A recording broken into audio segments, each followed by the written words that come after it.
नमस्कार दोस्तों, जय श्री कृष्णा, राधे राधे। च्यवन ऋषि और देवी सुकन्या की कहानी बहुत प्राचीन काल की बात है। महान भृगु ऋषि का एक तेजस्वी पुत्र था च्यवन। वे बचपन से ही वैराग्य की ओर झुके हुए थे। सांसारिक सुखों में उनकी कोई रुचि नहीं थी। उन्होंने अपने पिता के आश्रम से दूर एक घने वन में तपस्या आरंभ की। वर्षों की कठोर तपस्या के कारण उनका शरीर स्थूल हो गया। चारों ओर लताएं और वृक्षों की जड़ें उन्हें ढक चुकी थी। वे मानो धरती का एक हिस्सा बन गए थे। केवल उनकी आंखें ही जीवन की हल्की सी झलक दिखाई दे रही थी। उसी समय राजा शर्याती, जो मनु वंश के महान राजा थे, अपनी सेना, मंत्री और परिवार सहित वन में यज्ञ के लिए आए। उनके साथ उनकी अत्यंत सुंदर और गुणवान पुत्री सुकन्या भी थी। सुकन्या न केवल गुणवती थी बल्कि अत्यंत संस्कारी और धर्मनिष्ठ थी। वह जंगल की सुंदरता देखने और जल लेने के लिए अन्य स्त्रियों के साथ निकली। वन भ्रमण करते समय सुकन्या की नज़र एक अजीब सी मिट्टी के ढेर पर पड़ी। उनमें से दो चमकती हुई बिंदियां दिखाई दे रही थी। वह सोचने लगी, यह क्या है? कौतूहलवश उनमें से एक लकड़ी से उस चमकती बिंदुओं को छेड़ा, परंतु उसे यह ज्ञात नहीं कि वास्तव में एक महान तपस्वी की आंखें थीं। तपस्या भंग होते ही च्यवन ऋषि ने क्रोध में आकर अपनी दिव्य दृष्टि से स्थिति को समझा और पूरे राजा के दल को श्राप दे दिया।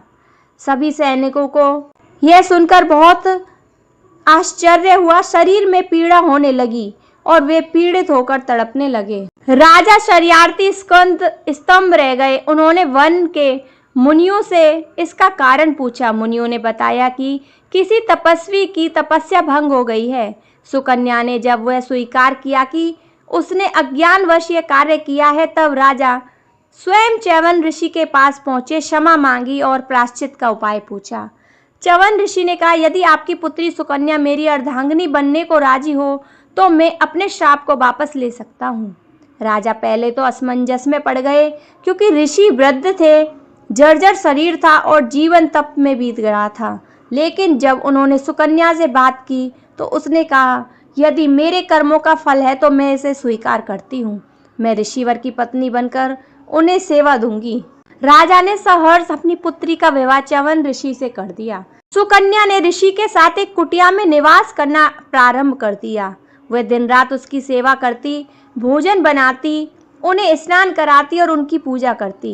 जर्जर शरीर वाले च्यवन ऋषि के लिए यह नवयुवती देवी सुकन्या सेवा की प्रतिमूर्ति बन गई थी। वन में अनेक ऋषि मुनि यह देखकर चकित थे कि इतनी सुंदर और युवा कन्या बिना किसी संकोच या दुख के एक वृद्ध के साथ प्रेम पूर्वक जीवन बिता रही है।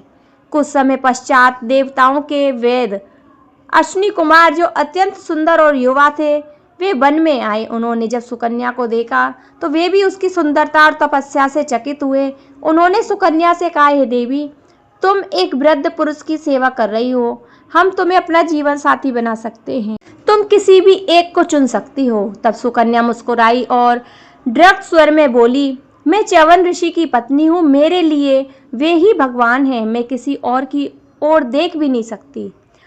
अश्विनी कुमार सुकन्या की पतिव्रता, धर्म और निष्ठा से अत्यंत प्रसन्न हुए। उन्होंने कहा, तुम्हारी सेवा और प्रेम के कारण हम तुम्हारे पति को फिर से युवा बना सकते हैं।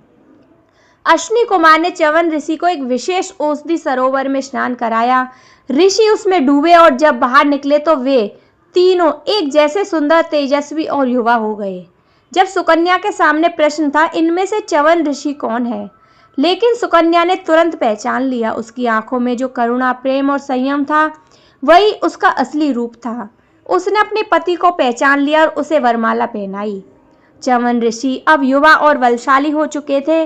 उन्होंने अश्विनी कुमारों को वचन दिया कि वे उन्हें अग्निहोत्र यज्ञ में देवताओं के समान भाग दिलवाएंगे। च्यवन ऋषि ने यज्ञ संपन्न किया और अपने योग बल से इंद्र को पराजित कर अश्विनी कुमारों को यज्ञ भाग दिलवाया। इस प्रकार उन्होंने न केवल अपनी पत्नी की सेवा का फल पाया, बल्कि देवताओं के हित में भी महान कार्य किया।